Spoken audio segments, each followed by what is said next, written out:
excited because today we are breaking it down with somebody who's been through the ringer, knows the ins and outs of what it takes to make it as a wholesaler, and has really found massive success through one of the best vehicles for wealth out there, Mr. Stratton Brown. Glad to have you, brother. Welcome to the show. Thanks for having me on, boss. Yeah. So how are you doing? I'm doing good. Just got done playing with my son at the park and ready to have a good time talking to you. Beautiful. I've known you for a while, and we've talked about a ton of deals before, and kind of gone over your business and all that stuff. But you recently had a big, massive deal that I want to kind of dive into. But before we get into the meat and potatoes of the conversation, what's your background? How'd you get started in real estate? Yeah, man. My name's Stratton Brown again. My background, I was a college football player. I thought I was going to make a ton of money. My senior year, I was all conference, 17th in the country in tackles. I'm like, oh man, you're going to be so rich. You're kind of living a wild lifestyle. You better learn how to invest your money so you don't end up on TV being that rich to broke. Rich to broke. And so I start listening to, what's it called? I started listening to Wholesaling Inc., Bigger Pockets, and Dave Ramsey, Grant Cardone, and just filling my mind with investing stuff because I'm already thinking like, oh, you're about to get a ton of money. You better invest it. You know yourself. I need to put all these millions somewhere, right? Yeah. Right. I need to put all these millions that I don't have somewhere. And I make it to Seattle. I get a tryout, a cup of coffee. Nothing happens. And then I'm at home, just like, man, do I want to try again for a chance to make it, or do I want to start a career? So I decide to start a career. I come home. I start a home inspection business. It's awful. I'm going to meetups. I do one home inspection. I go through a crawl space. And I'm like, bro, this is not for me. I'm at like the bottom, crawling through, getting spiders all on my face. I'm afraid a snake's going to bite me. And so I was just like, this is not it. And at one of the meetups, I met a guy who ended up working for, who was like, 3 years ago, I was driving a tractor making 30 grand a year. Now I'm making several six figures a month. I was like, what? Okay, cool, man. He's like, I want to buy a jet too. I was like, okay, cool. Is that guy wholesaling? He was wholesaling. Isn't that crazy? Isn't that crazy? And he owned close to 100 rentals at that point in time too. So his growth over that 3 years was just crazy. Yeah. So I call him after that first mock inspection. I'm like, what do you do again, man? And he was like, go download Property Radar and go knock on every single pre-foreclosure. And so I download it and I go knock pre-foreclosures dusk till dawn. So much that my pregnant girlfriend thinks I'm cheating on her because I'm waking up in the morning, going and knocking till the sun goes down. And then I'm just doing it over and over and over again. I finally get a deal. I end up working for the guy for about a year and a half. And then eventually I broke off, started my own company. Man, so you actually tapped into a business that was existing, and then you got to play in that before you went and ventured out into yourself. You mentioned pre-foreclosures. So for those who do not know what pre-foreclosures are, they're the properties that are gonna be foreclosed on. So these are people that have gotten notices and they're behind on payments, and it's just a one type of seller that's out there. Okay, so you got a job with this guy, and then what happened? So I get a job with this guy. I eventually end up running a lot of his day to day. It feels like I'm a partner with him. We're putting together the marketing campaigns. We built out an in-house call center of like 8 people. Choosing all the marketing, run the office. I'm in charge of another acquisitions agent and our transaction coordinator. And then eventually it was just time for me to part ways. And it was the best thing I could ever done. Anyone who's skeptical about paying for coaching or going and working for someone for free, don't be. I got an MBA in real estate in about a year and a half. Like, it was, how long ago? So much. When was this? I finished college 2016, 2017, about halfway through 2017, and then I started on my own at the beginning of 2018. Cool. So 2.5 years. You didn't know anything about wholesaling, and then 2.5 years ago, right? And then nothing. Yeah, and then a year and a half ago, or 2 years ago, you went into it by yourself. That's yeah. Okay. Pretty much. I worked for him during that summer-ish after I got back from Seattle, all the way till the end of the year, and then through a little bit of the next year, and then I broke off on my own. Wow. So, all right. So this is a crazy thing, and it's something that I talk about on a regular basis. It's amazing how fast things move when you have this type of opportunity out there. It's something that has, I mean, the margins are big. The overhead is not, it's really minimal when you compare it to other types of businesses out there. It's got I mean, if you do apples to apples with like a brick and mortar business, or I mean, the profits or the difference is astronomical, right? But the Oh yeah. opportunity out there I mean, even in this type of market, it's insane. I think. I mean, we did see a big change at the beginning of 2020, and I mean, it was felt across the nation, but it's. Even then, I mean, the opportunity is still, it's resilient. It's still out there. How are you guys doing? I mean, now, what does your operation look like right now? First off. So now it's me. We're bringing on a new leads manager, and then my call center handles all my cold calls. My entire business is cold calling. Mm-hmm. We do some texting, but nothing too heavy with some of the new opt-out stuff. Mm-hmm. And it's really, really targeted lists with our texting, but it's all cold calling and then PPC as well. Okay. Cold calling PPC. So, as far as finding sellers, what's working for you guys right now? Cold calling is You for have sure number multiple, one. you have multiple vehicles of marketing, but what's your Cold take? calling is without a doubt number one. PPC is a lot more higher barrier to entry, Mm-hmm. and we just have it there, and it's nicer because it's people coming to us. Mm-hmm. But cold calling, if you're just getting started out, is the one way, hands down, to get going. I'd tell you to door knock, but we're in the middle of COVID, and so it's a little bit difficult. Yeah, it gets a little tricky. And that's one thing that I keep saying, man. I keep pressing on that. I mean, you got to have one backbone form of marketing. Once you Yep. something, it's a pillar to type of marketing for your company, and it may be different depending on the area. But I mean, you pick it, you test it, and you figure out what works, and then you have that, and you always keep that going. You never stop. I mean, one mistake that I'm seeing right now is that we're coming into the holidays, and people are dialing it back. They're slowing down their marketing. Like, no, it's not the time. People still have issues. People still have problems that need to be solved. And we can still be out there and then create solutions for those sellers. Oh, you can't slow it down. That's what I Yeah. made a mistake in COVID, slowing down. If you slow down right now, you're not going to see anything the first quarter. You're not going to see profits in January. You're not going to see profits in February. It's just something that it's consistency, right? At the end of the day, you have to stay on it.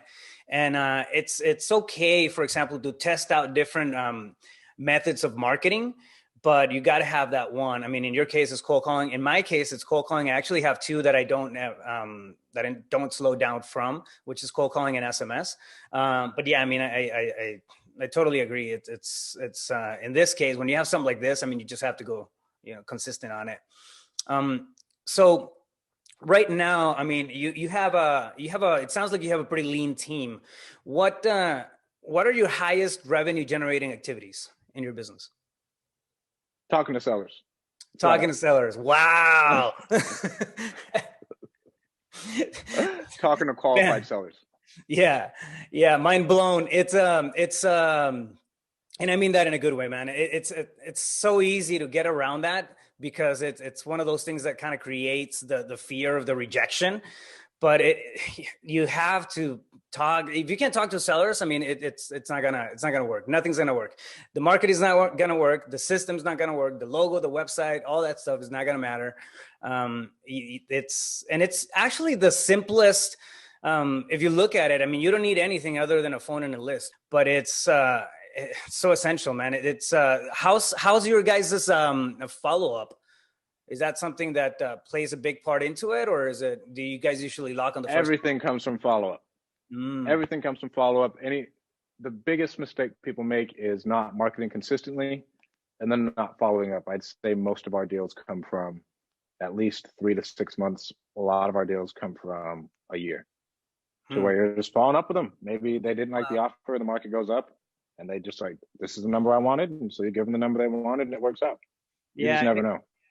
And what happens also with long-term follow-up, I think a lot of leads are prematurely dropped. And people just stop calling because they didn't sell on the first or second try. But a lot of these long leads, what happens is that properties start appreciating. And then, sellers are often stuck with that single number that didn't make sense, last year. But from last year to this year, hell, in Maricopa County, I think we've seen like 8% appreciation on stuff, and that's Yeah. insane. But when you see that kind of stuff, I mean, the numbers are kind of almost going to work themselves out. Now you have market inventory also that plays into it. You have, the desired areas, what areas are being developed. I mean, there's so many different factors that change like within a quarter. Like 3 months ago, the landscape here, it's very different than from what it was different. months ago. And that's going to impact the seller's price point, the sellers, whatever their price point, if that's the issue now, right? So how do you go now you're talking to sellers, highest revenue generating activity.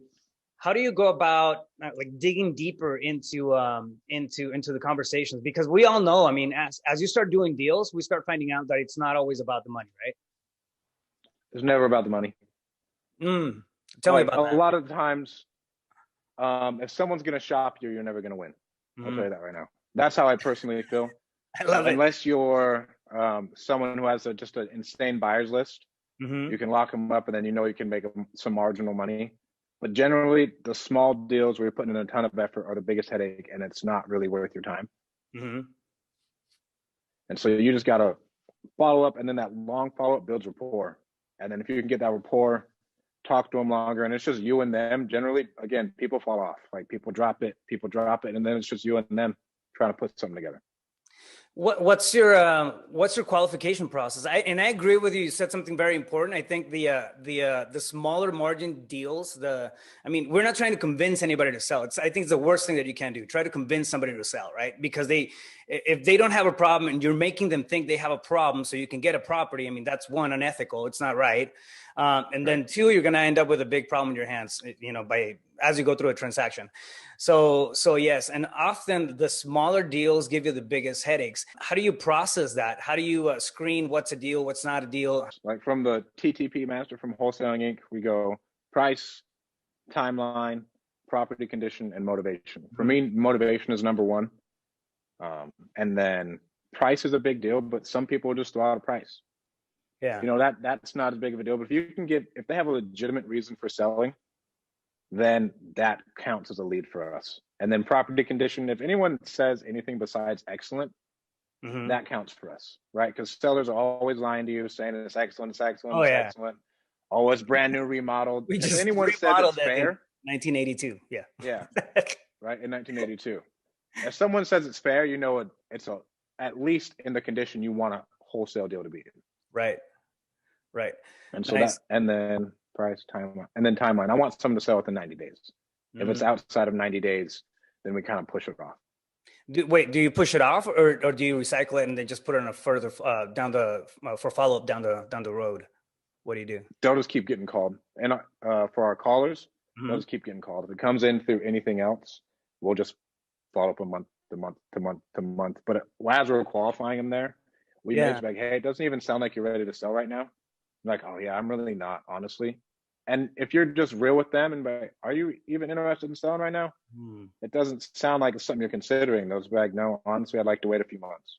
No problem. I'll give you you care if I give you a quick 30-second phone call in about 30 days to see how you're doing? Yeah. They're always going to say yes, or they're going to tell you, oh, give me a call in 60. We still give them a call in 30. Simple. And then you just keep on pushing. I know we have leads in our pipeline that, they've been on there since 2017. But yeah, it's like, that's money. People sell, they're always going to sell. The timing, I think it's going to be one of the things that plays into it. Right. Sometimes they feel like they got this as a landlord, and sometimes they're just fed up with their tenants, and you just got to be there, for top of mind whenever that happens. Exactly. And I forgot. So what I mean, but it's not about the money, is that we're really just solving problems, right? A lead we're working on right now. The old man was there. He died. They inherited it. They have a squatter there. It's the middle of COVID. They hate the squatter. I was like, I'll buy it with the squatter in place. I'll give the squatter cash for keys, and I'll close in 2 weeks. And then they're like, well, what about this and that? What about all the junk that's in the house? We want to go through all of it just to make sure we don't leave anything. No problem. As soon as we close, get them out, we'll leave you time to go through the whole house and pull everything out. Yeah. That's what people care about, like solving those little problems or little things. If you can pull out that pain and pull out their concerns and objections, then you can at least then price doesn't matter because you solved a problem no one else even thought about solving. And most of the time, the seller will go dark on other people. Yep, absolutely. I've had people literally just walk out of the house, grab a bag and then walk out of the property like that. And that's, that was their problem. Now they don't have to deal with all that stuff, all that stress, all that headache. I mean, to us, it looks like a bunch of stuff. To them, it's mental junk. We've had that scenario, that particular scenario happen multiple times. So you're a football player, and then you started working in this company where you started to learn the ropes. How did you manage the transition into becoming a full-time wholesaler and like getting over that fear? I mean, really believing that you could do this and trusting yourself to run an operation. How was that? I had no other life skills. I spent 23 years developing myself as a football player. I was like, bro, you have your degrees in communication. I don't want to get a real job. Uh-huh. And so I got to make this work flat out. And that's how I did it. It wasn't up against the wall, pretty much. Yeah. Yeah, it's like butt up against the wall, and believing in yourself. That's a whole nother thing. Like you don't even know. When I broke off on my own, it was still getting over that barrier of doing your first deal all over again. Yeah. Right, on your own with your own money, your own cash, and that was really just I had butt against the wall, dead broke. I got to make something happen. And you have no other life skills. You know, make it work. You know what happens though, and I see it time and time again. Once you hit that first deal, and it really, I mean, of course the money matters, right? But the fact that you get a settlement statement that says that you closed the deal makes everything real. It now becomes a reality. And now it's like, oh, wow, this is something that I can do. This is something that I can actually, blow up. And I remember getting my first closing, the first one I did on my own, and getting into it. And it was just like a total game changer, really, because it painted that picture of, okay, cool, I can do this again, and then I can do it again, and then I can do it again. And, after so many tries, like you have a business. Was that similar for you, or how did it change your life setting? Both times it was just the proof of concept, right? Like getting the check, saying like, oh, wow, this is possible. Like I can do this. And then it's one thing to see everyone on YouTube talk about it, but to actually get the check in your hand and go cash it. I tell everyone, even though some people are like, oh, do wires, go get your first check. Like see it, hold it, feel it, smell it. It's that way you smell it, like, and embrace it. Like I really did this. This is really possible. And then that proof of concept was big for me. Yeah. I mean, it really just paints a whole different setting once you hit that benchmark. So I want to talk about this deal. We'll get into the numbers and all that stuff a little later. But first off, give me the rundown. What was the scenario, the situation with the seller, and how'd you find the seller? This one was the most bizarre one I think I've ever experienced. The seller was like, it needs so much work. It's really bad. I really just want to get it off my hands. They lived in the coast. They were older, retired, and they had their grandson living there who was a police officer in the area. And so we texted them. It came in, and the wife responded to me. I followed up with the wife for 3 months trying to get a hold of her. And like it was like dark, and this is like they went dark, but for whatever reason I was like, oh, this is a deal. And it was a lead that came in through text and like, yes, we do want to sell. Anyone who says yes, I want to sell, it's more than likely a deal, because a lot of people try and come off guarded. At least that's how it's been for me. And so I'm following up. One day she's like, yeah, let me get you on the phone with my husband. I get on the phone with the husband, and we negotiate for all of 30 minutes. He's like, it's in really bad shape. What can you do for me? I want to close in 60 days because of X, X, and X. I'm like, easy. I'll make that happen for you. No problem. And so I just sent him over the contract, all virtual, never saw him, never saw the house. And then, so what was the real problem? What was the problem behind the call and the reason for them selling? I mean, it sounds like they had, some type of need, right? But they were older, and they're just like, it's time to move on. I'm tired of work. I'm tired of driving out to Hanford to go fix it up. Pretty much. They live like 2.5 hours away. They're like, I'm tired of going to this area to go fix it up, or go check on it, or go check in on my grandkids. I'm just over it. Okay. Like it wasn't a massive motivation. That's why it was so bizarre for me. Yeah. Not massive motivation, yet motivation. How did you find the lead? How did you find this deal? It was an absentee owner. We texted him. Absentee owner text. So absentee owner list, and this is in your was it in your county or was it? This is, I'd say, an hour away from our main area. It's Okay, in a so different county. yeah, it's pretty local then. So you're Yeah. doing virtual deals in your local market practically. I mean, that's what's happening, right?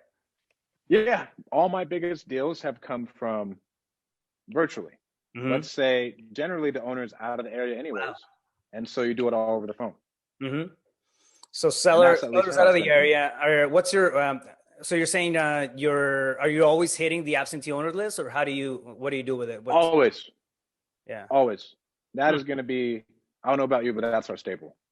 Yeah, High equity absentee is without a doubt our staple. And once you get to a certain point of data, that's really what you have to pull to keep your business running. You can't exactly. Yeah, survive off of niche. yeah, I agree, man. Niche is good, but you got to have that volume play. And absentee owner, high equities, I think it's always going to give you that big fat list in any county. I mean, the first thing that we look at whenever we're tapping into a new market is, does it have over 200,000 people in it? And if it does, more than likely we can drop, a good healthy amount of campaigns on it, and then go to Mm-hmm. town on that. So you found the seller via SMS, and then it took you 3 months to actually get a hold of these people and have that conversation with them. So how long Yep. did it take you from the point that you first made contact to the point that you actually closed the deal? What was that timeline? But that was like a day. And that was one of the only times it's been a day of, I talked to him. He gave me a price. I was like, okay, let me run my numbers, called him back. I was like, okay, I want to move forward today. Is that okay with you? He said, Mhm. no problem. I said, I need to be here. Okay, He's like, okay, let me talk to my wife. I was like, no problem. I'll stay on the phone. let's That's do one this. thing. Yeah. I'm not Yeah, letting yeah, yeah. go. I am not letting We're like, oh, go. no problem. I'll stay on the phone. Let her talk to me, see if she has any questions. And that was in the same day, but that whole process took a while. Yeah, And to me, it's still follow up. And then when people are ready, they're ready. So you got to stay in front of every single person because you absolutely. never know. Absolutely, man. Absolutely.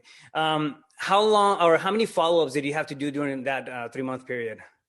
I couldn't even tell you, man. Like Are you it's serious? countless, countless. Wow. Because a lot of times we will, when a lead initially comes in, we call them every day, Mm-hmm.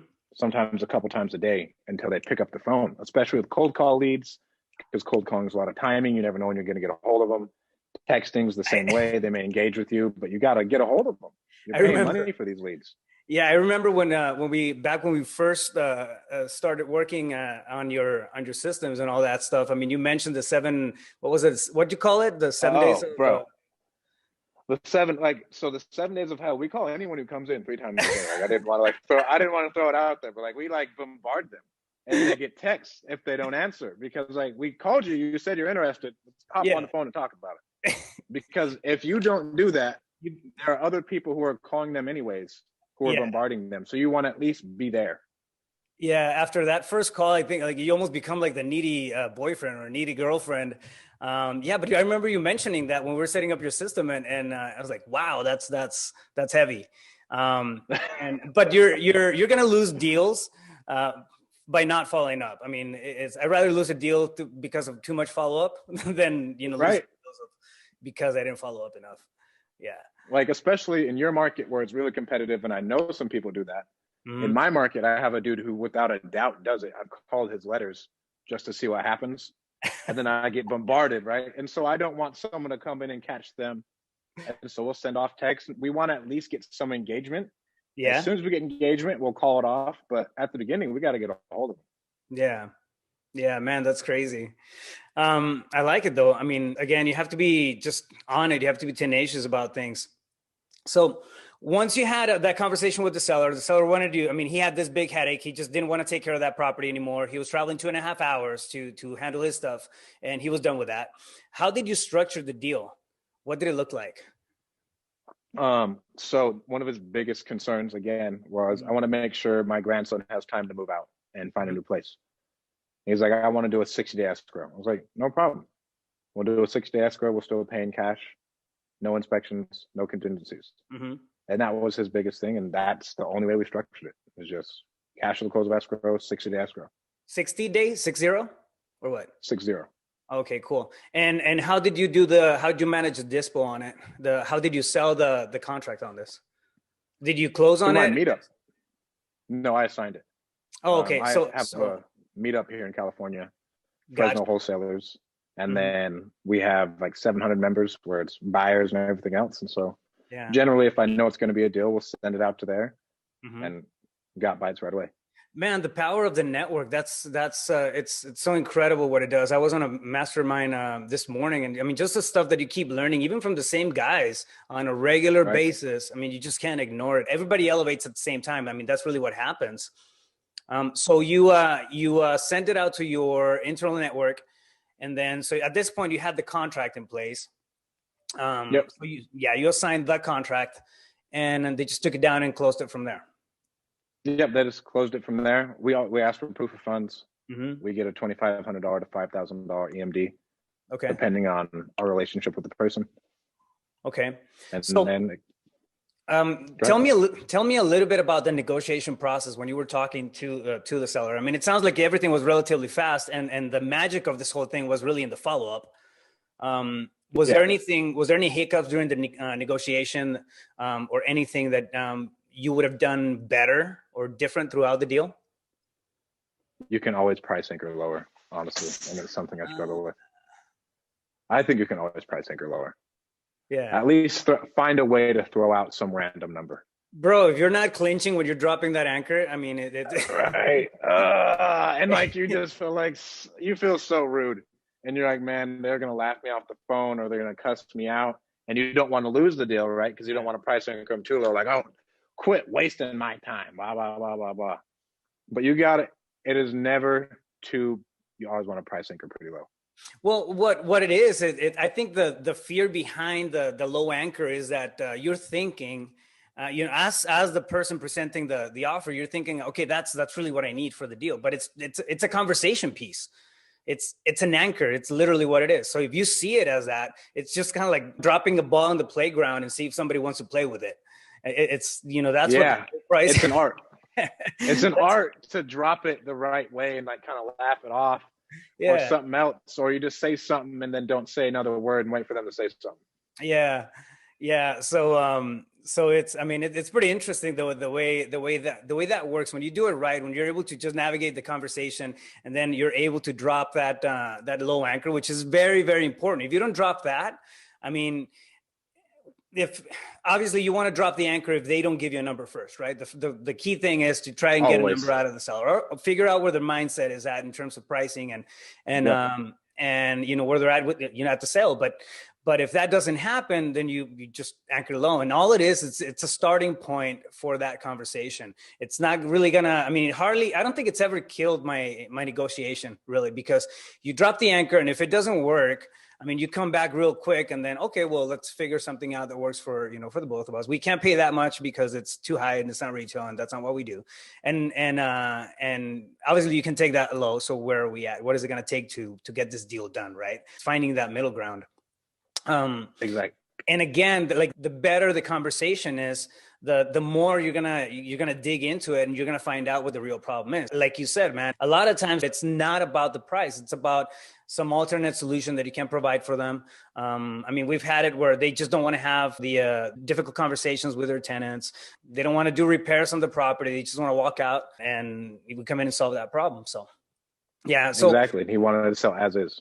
yeah. So at the end of this whole deal, which took you 3 months to kind of figure out, and then another 60 days to close it. So it was a 5-month deal pretty much, right? Yep. All right. So, Yep. and that is not uncommon. This is, I mean, when we talk about wholesaling, it's one of those things that, yeah, you can be in and out of a deal in 2 weeks. Lead comes in, you get it, you lock it, you negotiate it, you get under contract, you sell the contract, or you close on it, in and out. And that's, perfect scenario. Most of the time though, lead's going to come in, you're going to have to do follow-up, work with that lead. They're not ready yet. I'll be ready next month. Give me a call back. And then you call them back in 2 weeks, because we always, split it in half. But it takes some time. So this 5-month endeavor, if you don't mind sharing a little bit of the numbers, what was the ARV on the property? What was the ARV? It was it didn't need that much work. when we ended up getting pictures.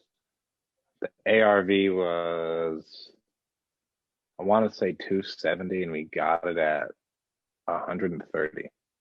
130. So 270, you bought it for 130. Didn't need much work. And California is a competitive market. I don't know about that town where it was at, but I know California, you know, overall is just competitive. What was the sale price on it? We signed it for $49,000. $49,000. All right, so it's just around close to about $1,000 a month there. $49,000 profit, man, for follow up. All right. 3 months for follow up. Yeah, the follow up was the key on that thing, huh? Yeah, it's amazing. Always, man. I love it, man. I love it. I know you're big into systems.